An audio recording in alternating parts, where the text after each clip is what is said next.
Здрасти, Значи първо. от тук съм се. От София си? Да. А, така, на къде отиваш? Не отивам никъде, почивам си А, и така. така. И най-важният въпрос е за какво се бориш в този живот? За по-свободен живот. А по-свободен? Какво означава това? По-свободен и бедните да имат. Точно така. Да няма ни горе, ни долу. И бедните да имат.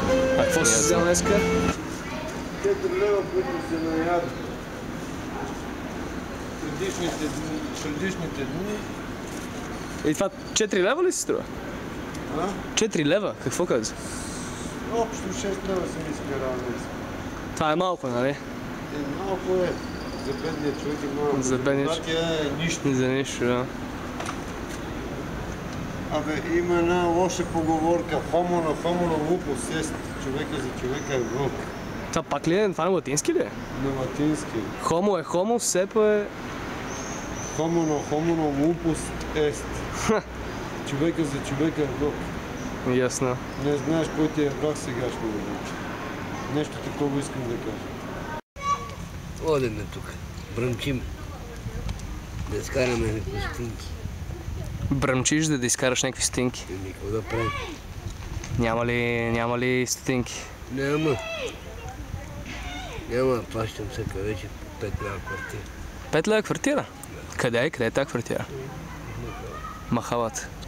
И викаш на ден изкарваш колкото за да... Това и пушиме фасовете. Фасове пушиш. Аз съм от Врачанско. Врачанско? Северозапада. Какво ти пише на шапката? Full service. Символично. На къде отиваме? Отиваме, мъчиме се да живеем и така, да изкарваме прехрана. Какво да ви кажеш? Мъката е наша, аз живеем сам. Сам? Това е много мъчно, наистина. Сам, между 4 стените. Нямаш ли си някой, с който е така да Не. прекарваш деня заедно? А би ли искал, между другото? Не. Аз съм платил жени. И ти ли? Да. И деца. Да мога да преживявам. И това е всеки ден? Всеки ден. Всеки божи ден. И колко време е така вече? 3 месеца. 3 месеца. Пожелавам ти днеска да ти е последния ден. И здраво да си. Жив и здрав и да си ти. Чай, стой така малко. И ти дам някаква паричка да имаш. Човек. За хлебче да си имаш поне, не знам и аз какво да изкараш, заповядай. Жив и здраво да си. Мъката е наша. Това е. Добре, ба. Айде.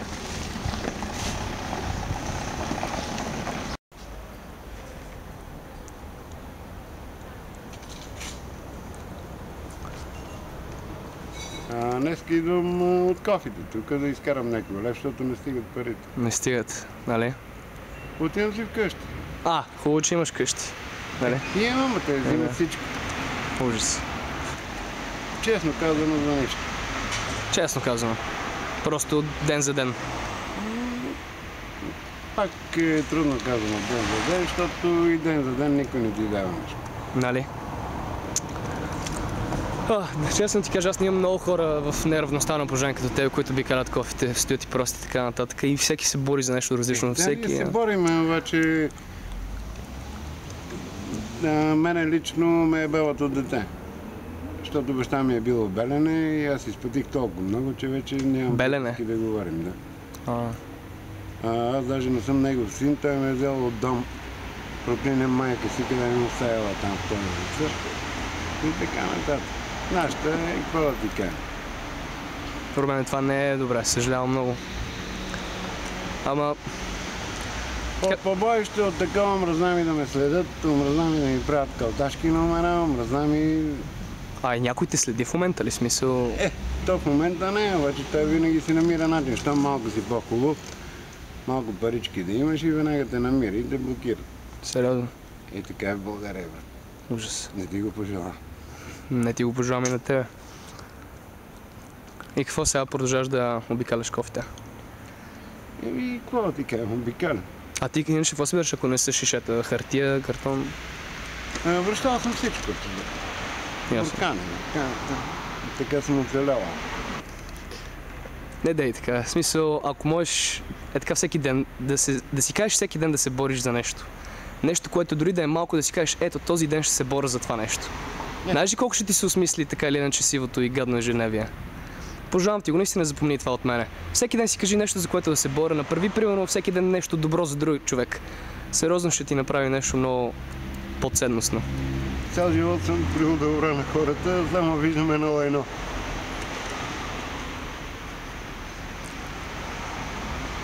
Ами, искрено вярвам, че от един ден нататък, било то днес или така нататък, ще спреш да виждаш това лайно.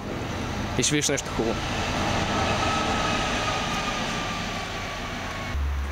Добре, ако мога да си пожелаеш нещо в момента, нещо за себе си или нещо за хората, ако имаш... Само нищо друго, някой да ми помогне да напишем 2 книги.